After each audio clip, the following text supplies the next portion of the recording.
भूल भुलैया 3 राइटर तनु, anchor Nitin Dahiya. Hostel की चौथी मंजिल का राज। हेलो दोस्तों, मैं नितिन आपका स्वागत करता हूं पॉलीग्राफ स्टूडियोज में। यज्ञनिका, एक लड़की जिसने खुद एक डरावनी और भयानक फीलिंग एक्सपीरियंस की। यज्ञनिका जब 10th स्टैंडर्ड में थी उस वक्त वो एक हॉस्टल में रहती थी। उनके हॉस्टल में 4 मंजिलें थी और वहां वो केवल 25 से 27 लड़कियां रहती थी। 3 मंजिलों पर तो लड़कियां रहती थी लेकिन चौथी मंजिल ज्यादातर खाली रहती थी। केवल महीने में एक बार काम वाली आती थी और वहां की सफाई करने चली जाती थी। यज्ञनिका और उसकी रूममेट रिया अपने स्कूल में हॉस्टल और हॉस्टल से स्कूल वाली सिंपल जिंदगी जी रही थी।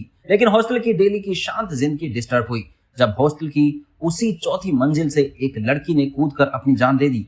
और यह कोई पहली बार नहीं था कि जब किसी बहुत सी शांत और सीधी सादी लड़की ने चौथी मंजिल से आत्महत्या करने की कोशिश की थी।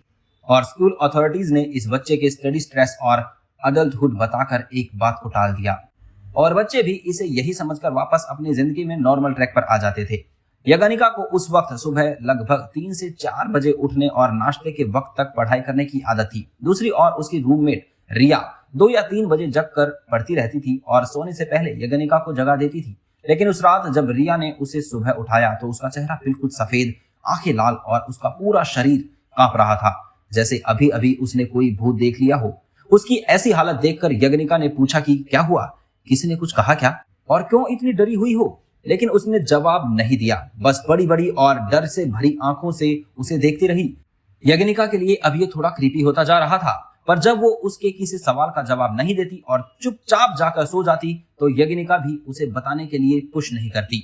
यज्ञनिका को लगा कि उसका अपने बॉयफ्रेंड के साथ झगड़ा हुआ होगा, इसीलिए इतनी डिस्टर्ब्ड है और ये सोचकर वो पढ़ने लगी। पर उस रात यज्ञनिका को कुछ अजीब सी फीलिंग्स आ रही थी। पूरे वक्त जब वो पढ़ रही थी उसे लग रहा था कि कोई उसे देख रहा है। और तब यज्ञनिका को उसकी रूममेट का डरा हुआ चेहरा याद आया, जिससे वो भी डर गई और जल्दी से अपनी किताबें बंद करके वो वापस से सो गई। अगली सुबह यज्ञनिका ने रिया से पूछा कि उसे क्या हुआ, लेकिन रिया उसे रूखेपन से कहती है कुछ भी नहीं, मुझे जाना है। और तब से रिया यज्ञनिका को इग्नोर करने लगी। लेकिन यज्ञनिका ने इस बार हार नहीं मानी और रिया से थोड़ी बहस करने के बाद रिया का मुंह आखिरकार खुलवा ही दिया।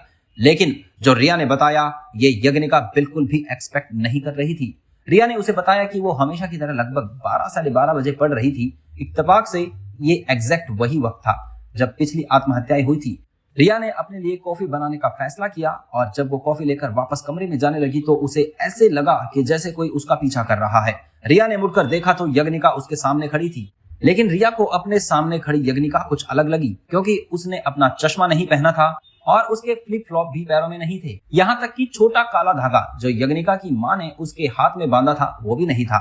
लेकिन रिया ने इस सब के बारे में ज्यादा ना सोचकर यज्ञनिका से पूछा, आज मेरे जागने से पहले ही उठ गई? तो यज्ञनिका ने जवाब में सिर्फ एक बात कही, चलो चौथी मंजिल की बालकनी में चलते हैं। ये सुनकर रिया ने पूछा कि चौथी मंजिल पर क्या करने जाना है, वो भी इस वक्त? तो यज्ञनिका ने कहा कि बस यूं ही मजे के लिए, और वो रिया का हाथ पकड़ उसे ऊपर ले गई। जब वो दोनों ऊपर पहुंच गई तो यज्ञनिका ने सिर्फ एक शब्द कहा, कूदो। रिया को विश्वास नहीं हो रहा था कि वो कोई बुरा सपना देख रही है या उसकी दोस्त सच में पागल हो गई है। और जब रिया उसे कोई जवाब नहीं देती तो उसके सामने खड़ी यज्ञनिका जिद करते हुए कहती है, कूदो कूदो कूदो। और धीरे धीरे वो बहुत ज्यादा अग्रेसिव हो गई। तो दूसरी तरफ रिया वहां से भागकर वापस नीचे आ गई। लेकिन नीचे कमरे में जब उसने यज्ञनिका को आराम से सोते हुए पाया तो उसके पैरों तले जमीन ही खिसक गई। रिया से पूरी कहानी सुनकर यज्ञनिका को समझ आया कि क्यों सुबह रिया इतनी डरी हुई थी और क्यों हॉस्टल में इतने सुसाइड्स हो रहे थे। वीडियो पसंद आई हो तो लाइक, शेयर और कमेंट जरूर करें। धन्यवाद।